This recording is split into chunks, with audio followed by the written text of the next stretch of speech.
Hi friends, ಅಭಿರುಚಿಗೆ ಸ್ವಾಗತ. ಇವತ್ತು vegetable vangibath ಮಾಡ್ತಾ ಇದ್ದೀನಿ. ಒಂಥರ ಡಿಫ್ರೆಂಟ್. ಈರುಳ್ಳಿ ಇದ್ದೀರಾ, ಎಣ್ಣೆ ಹಾಕ್ತಾ ಇದ್ದೀನಿ. ಒಂದೆರ 2-3 ಟೇಬಲ್ ಸ್ಪೂನ್ ಹಾಕಿ. ಸ್ವಲ್ಪ ವಾಂಗಿಬಾತ್ಗೆ ಎಣ್ಣೆ ಜಾಸ್ತಿ ಇರಬೇಕು. ಅರಿಶಿನ ಹಾಕ್ತಾ ಇದ್ದೀನಿ. ಫಸ್ಟು ಅರಿಶಿನ ಹಾಕಬೇಕು. ಒಂದು ಕಾಟಿ ಸಾಸಿವೆ. ಈಗ ಸಾಸಿವೆ ಹಾಕ್ತಾ ಇದ್ದೀನಿ. ಸಾಸಿವೆ, ಉದ್ದಿನಬೇಳೆ, ಕಡಲೆಬೇಳೆ, ಆಲೂಗಡ್ಡೆ, ಬದನೆಕಾಯಿ, ಸ್ವಲ್ಪ ಕ್ಯಾರೆಟ್ ಇಷ್ಟು ಹಾಕ್ತಾ ಇದ್ದೀನಿ. ಎಣ್ಣೆ ಚೆನ್ನಾಗಿ ಹುರ್ಕೊಬೇಕು.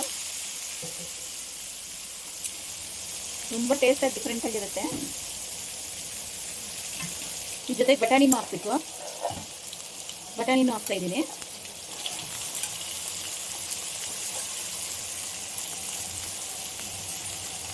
ಈ ಟೈಮಲ್ಲಿ ಉಪ್ಪು ಹಾಕ್ತಾ ಇದ್ದೀನಿ. ನಾನು ಅನ್ನದಲ್ಲಿ ಉಪ್ಪು ಹಾಕಲ್ಲ, ಇಲ್ಲಿ ಸ್ವಲ್ಪ ಜಾಸ್ತಿನೇ ಹಾಕೊಳ್ಳಿ.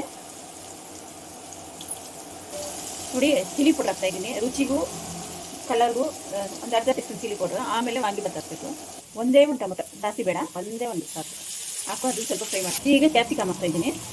ತುಂಬ ರುಚಿ ಕೊಡುತ್ತೆ. ಒಂದೆರಡು ಟೇಬಲ್ ಸ್ಪೂನ್ ವಾಂಗಿಬಾತ್ ಪೌಡ್ರು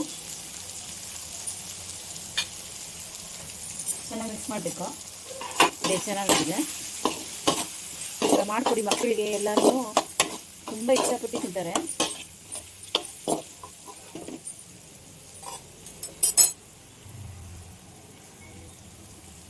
ಈ ಟೈಮಲ್ಲಿ ಸ್ವಲ್ಪ ಕೊಬ್ಬರಿ ತುರ್ಕೊಂಡಿರೋದು ಒಂದು ಕಾಲು ಕಪ್ ಅಷ್ಟು, ತುಂಬ ಟೇಸ್ಟ್ ಕೊಡುತ್ತೆ. ನೋಡಿ, ಈಗ ರೆಡಿ ಆಗಿದೆ. ಈಗ ಅನ್ನ ಹಾಕಿ ಕಲ್ಸ್ಕೊಳ್ಳೋಣ. ನೋಡಿ, ಅನ್ನ ಮಾಡಿಟ್ಕೊಂಡಿದ್ದೆ ನೋಡಿ ಉದ್ರಾಗೆ. ಈಗ ಕಲರ್ ನೋಡಿದ್ರೆ ಎಷ್ಟು ಚೆನ್ನಾಗಿ ಬಂದಿದೆ.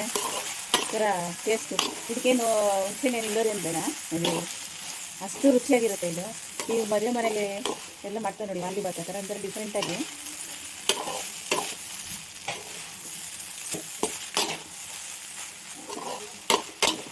ಇದು ಎಷ್ಟು ಚೆನ್ನಾಗಿರುತ್ತೆ.